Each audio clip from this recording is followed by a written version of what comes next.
திரைப்படங்கள்ல காமெடியனா நடிச்சு நம்மள சிரிக்க வச்சாலுமே, ரியல் லைஃப்ல இவரு ஹீரோ தான்ப்பா அப்படின்னு சொல்லக்கூடிய சில ஆக்டர்ஸ் இருப்பாங்க. அதுல முக்கியமான ஒரு ஆக்டர் அப்படின்னா வந்து மயில்சாமி அவர்கள். மயில்சாமி அவர்கள் வந்து ஈரோடு மாவட்டம் சத்தியமங்கலத்த சேர்ந்தவர். அதுக்கப்புறமா சினிமா மேல கொண்ட ஆர்வத்தால சென்னைக்கு வந்து தாவணி கனவுகள் அப்படின்ற படத்து மூலமா தான் வந்து நடிகரா அறிமுகமானாரு. அதை தொடர்ந்து நிறைய படங்கள் நடிச்சிருக்காரு. அதுவும் விஜய், அஜித், விக்ரம், விஜயகாந்த், தனுஷ்னு சொல்லிட்டு எல்லா முன்னணி நடிகர்கள் கூடயுமே வந்து நடிச்சிருக்காரு. சொல்லப்போனா இவர் வந்து ஃபேமஸான ஆக்டர் அப்படின்னு தாண்டி நம்ம எல்லாத்தோட மோஸ்ட் ஃபேவரட் ஆக்டர்னே வந்து சொல்லலாம். அதுவும் ஆக்டிங்கை தாண்டி மிமிக்ரி மூலமாவுமே வந்து நம்மளை என்டர்டெயின் பண்ணிட்டு இருந்தாரு.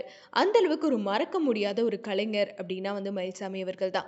இவர் வந்து பிப்ரவரி 19ஆம் தேதி ஹார்ட் அட்டாக்னால வந்து இறந்துட்டாரு. இவரோட இந்த இழப்பு வந்து திரைப்பிரபலங்களை தாண்டி ரசிகர்கள் மத்தியிலுமே ஒரு பெரிய அதிர்ச்சியை ஏற்படுத்திருச்சு. சொல்லப்போனா நம்ம எல்லாத்தினாலுமே மறக்க முடியாத ஒரு கலைஞர் அப்படின்னு கூட சொல்லலாம். அவரோட 2ஆம் ஆண்டு நினைவு தினம் தான் வந்து இன்னைக்கு. ஸோ அதனால அவர் நடிச்ச படங்கள்ல உங்களோட மோஸ்ட் ஃபேவரட் மூவி எது அப்படின்றத கமெண்ட்ல சொல்லிருங்க.